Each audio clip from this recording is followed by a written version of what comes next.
Now I know what you guys are saying. Yes, Michi, you are such an incredible person. You're super tall. You're 1 meter with 64 centimeters.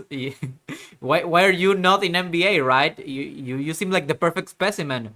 But no, I am not. I'm gonna open myself a little bit with you guys. I do watch anime. I am not as cool as you guys think. Now, I wouldn't call myself a weebu per se, you know. I do not have figurines of naked women there standing in my room or anything like that. I remember that back in the day, I used to have just one figurine, and it was My Hero Academia, the green-eyed guy. I don't even remember the name.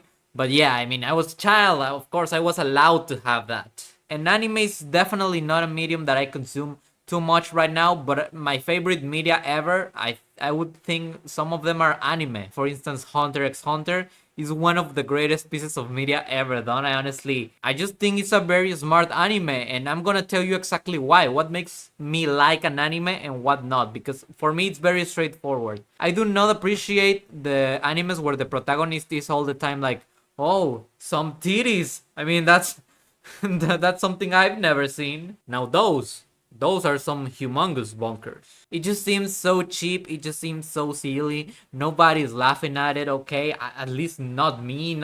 I don't know anybody that laughs at it. It's not funny. It's not tasteful. It's just cringe at this point. And I do understand that it has to do with the anime industry and the manga industry. It's just a lot of the times the editors, the publishers, the higher ups in the companies that publish these mangas, they're just like, okay, yeah, your anime is pretty good. It has good story, good world building. It's fine, but we need something more to sell it to the stupid male audience. They're just in the meeting, right? Like, well, maybe we could further improve, the story. Maybe we could add some extra characters, just to make it more rich, to have more layers, more depth in the story. And then the other guy is like, how about some titties? Everybody's just clapping like, yes, you're a genius. That's exactly what we needed. And not only titties, but jokes about titties. Like, honestly, who enjoys this type of jokes? And a lot of these animes do it a lot of the times. I don't have anything against them making one tit joke.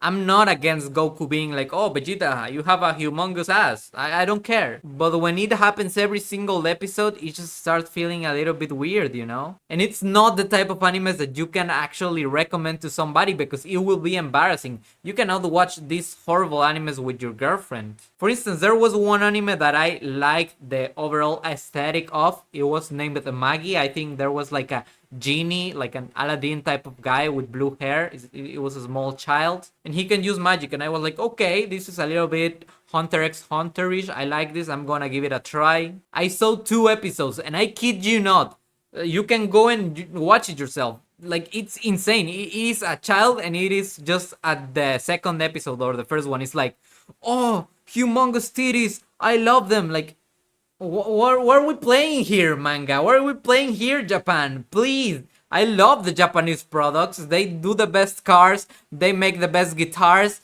But what is it about anime? I mean, they're the only ones that make anime and manga. But what are these jokes? But anyway, this is one of those situations where the one that is innocent throw the first stone. Everybody's guilty of it. Even Hunter x Hunter. They do have, although I appreciate how Hunter x Hunter manages it. Here I am defending the anime that I like, obviously. They have 4 protagonists: Gon, Killua, Kurapika, and Leorio.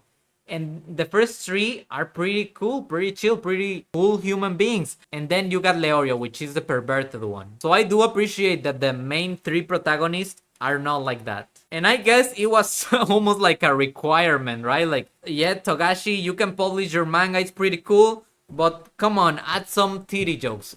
Come on, please. Let's get real here. You wanna sell or you wanna be a poor person? Let's get serious here, please. But recently I found an anime that a lot of people have recommended me even when I was a child.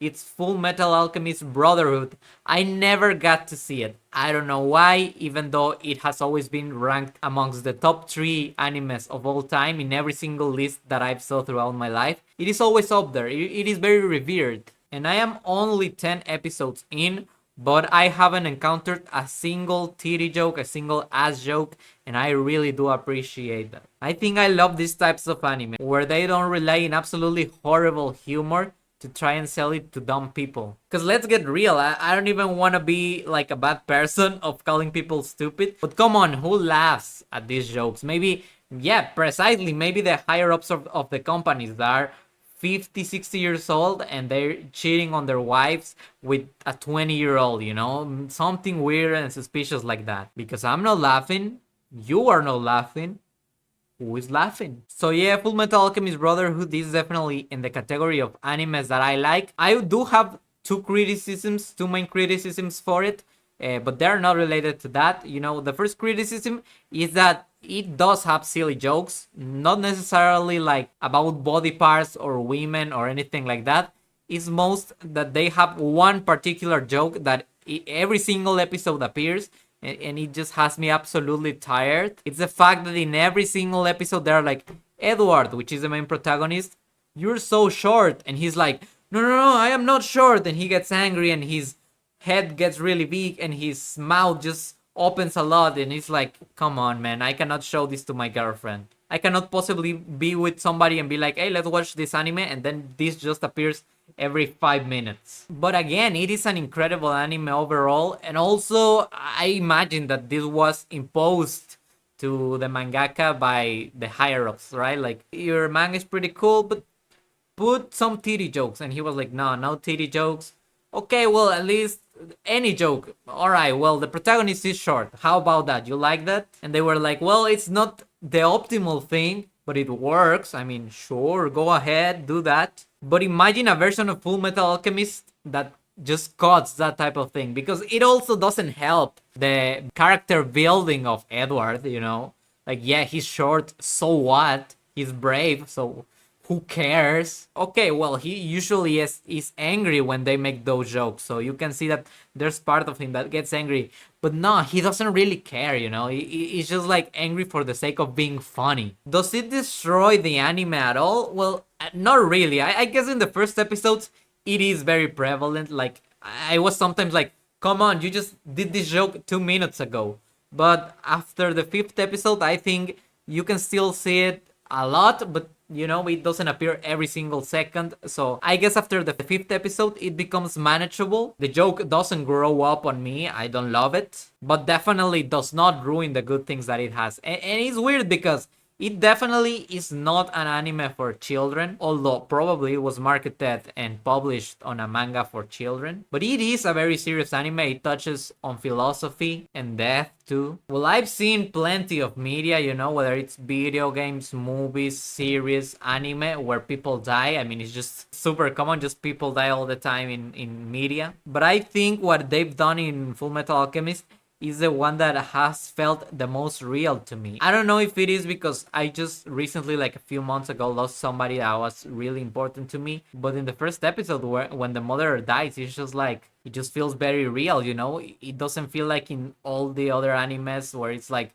oh, you killed somebody that was important to me, now I'm going to defeat you. There goes with my sword, yay! It doesn't feel like it enrages the Elric brothers. It feels more like, okay, well, like what it feels in real life, where you're just like staring at nothing and being like, okay, that's it, you know? It's just so existential in a way, you know? It's so transcending. So yeah, I'm excited to finish Full Metal Alchemist. I think I'm gonna take my time on it. I'm not gonna try to binge watch it in just like a week or something. I'm gonna be watching a few episodes here and there, you know? But I was wrong about judging Full Metal Alchemist. I remember that back in the day, I was like, yeah, I mean, I was like, it's just a blonde guy that fights, like, yeah, Goku too, and it's not that at all. Like, it's actually pretty smart. But anyway, that's about it. See ya.